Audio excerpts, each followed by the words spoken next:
बहुत प्राचीन काल की बात है जब हमारे देश में गायों को सबसे बड़ी संपत्ति समझा जाता था। जिस व्यक्ति के पास जितनी अधिक गाय होती वह उतना ही संपन्न माना जाता। त्रित ऋषि को गोधन प्राप्त करने और संपन्न होने की तीव्र इच्छा थी। एक दिन उन्हें इंद्र ने उतनी और वैसी गाय दी जितनी और जैसी गाय वे चाहते थे। एक से एक उत्तम गाय पाकर त्रित की खुशी का ठिकाना न रहा। वे उन सुंदर और दुधारू गायों के साथ वनों उपवनों में विचरण किया करते। उन्हें भाव भरी आंखों से देख देख प्रसन्न होते। त्रित ऋषि को ऐसा लगने लगा कि उन्हें संसार की सारी संपत्ति प्राप्त हो चुकी है, उनसे सुखी और कोई नहीं है। धीरे धीरे गायों की देख रेख करने और उनके साथ रहने के सुख में वे संसार की बाकी चीजें भूलते चले गए। त्रित ऋषि भूल चुके थे कि इंद्र उन्हें किस लिए इतना मानते थे। मरुत उनके सहयोग के लिए क्यों तैयार रहते थे, सूर्य उन पर क्यों प्रसन्न रहते थे और वरुण से उनकी घनी मित्रता क्यों थी। गायों की शोभा और समृद्धि के आगे त्रित को अपना यज्ञग्राम, तेज, पराक्रम और आश्रम भी भूल चुका था। यहाँ तक कि उन्हें माँ के लाड़ प्यार और प्रेरणादायी वचन भी भूल गए थे। वे केवल गायों के बीच मगन रहते। वे अपने सारे सामाजिक और धार्मिक कर्तव्यों के प्रति उदासीन हो गए।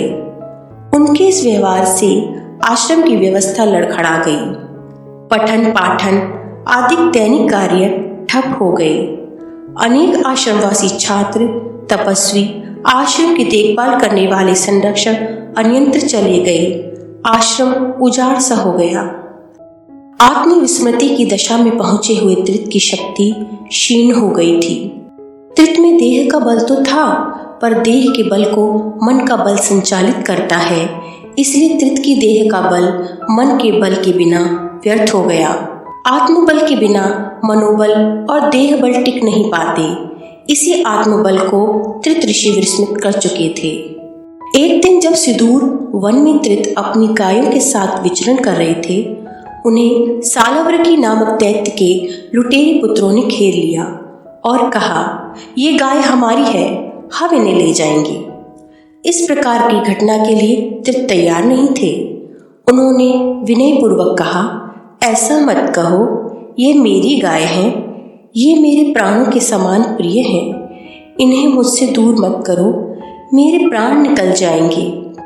उनके मुंह से असहाय के समान निकलती बातों को सुनकर सालवर्की के लुटेरे पुत्र हंस पड़े। उन्हें आशा नहीं थी कि त्रित इस तरह की असहाय होकर गिड़गिड़ाने लगेंगे।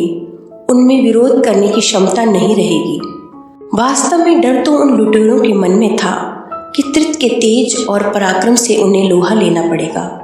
लेकिन आसक्ति और मोह के कारण जब त्रित आत्मबल से रहित और बड़े कमजोर दिखे तो उन्हें और दुखी करने के लिए उनमें से एक ने गायों को निर्दयता से पीटना शुरू किया। गाय रुदन करती हुई भागने लगी। उन्हें घेर कर रखने के लिए दूसरे ने भी प्रहार किए। त्रित मर्माहत हो उठे। वह दीनहीन की भांति बार बार उन लुटेरों के आगे विनय करते रहे और उनकी दशा देखकर लुटेरे और अधिक उत्साहित होते गए। अंत में लुटेरे ने त्रित को भी पकड़ लिया और उन्हें पास के कुएं में ढकेल दिया। त्रित का गोधन छिन चुका था और वे एक ऐसे कुएं में पड़े हुए थे जिसमें पानी नहीं था। उनके चारों ओर अंधकार छाया हुआ था। उस कुएं की दीवार पर घासें, लताएं और पौधे उपजे होने के कारण उनमें सूर्य का प्रकाश नहीं पहुंच पाता था।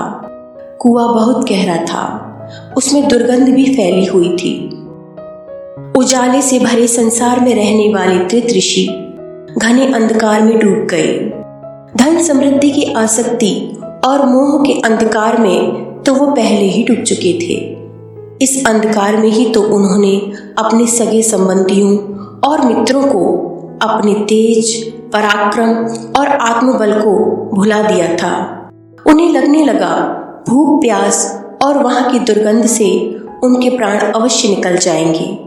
इस दशा में उनके सामने केवल मृत्यु का भय खड़ा हो गया था।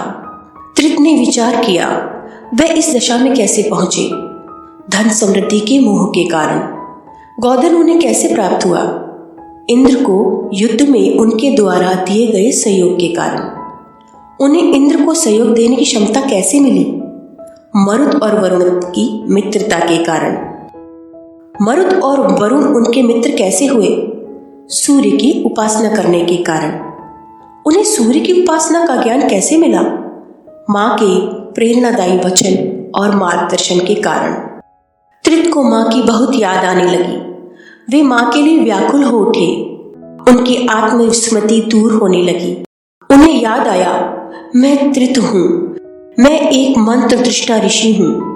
मेरी मेधा से चारों ओर ज्ञान का प्रकाश फैलता था।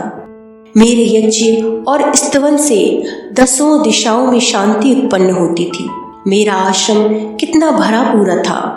कितने वीर मेरे आश्रम की सुरक्षा और व्यवस्था में लगे रहते थे। वह मेरा आत्मबल, वह मेरा तप तेज, वह मेरा पौरुष पराक्रम कहाँ चला गया?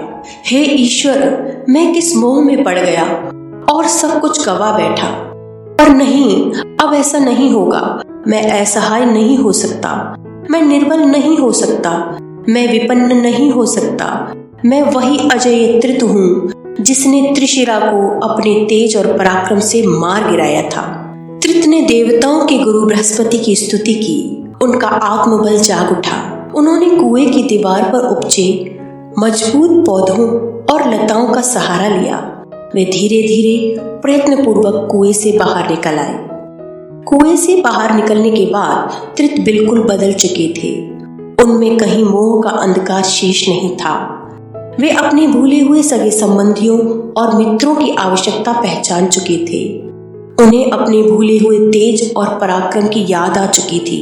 वे सबसे पहले अपनी माँ के पास गए। उन्हें अपनी माँ के लाड़ प्यार में कोई अंतर नहीं दिखा। वे आश्रमवासी स्वजनों से मिले। उन्हें आश्रमवासियों के स्नेह में कोई परिवर्तन नहीं दिखा। वे सबके साथ मिलने जुलने में बहुत अच्छा लग रहा था।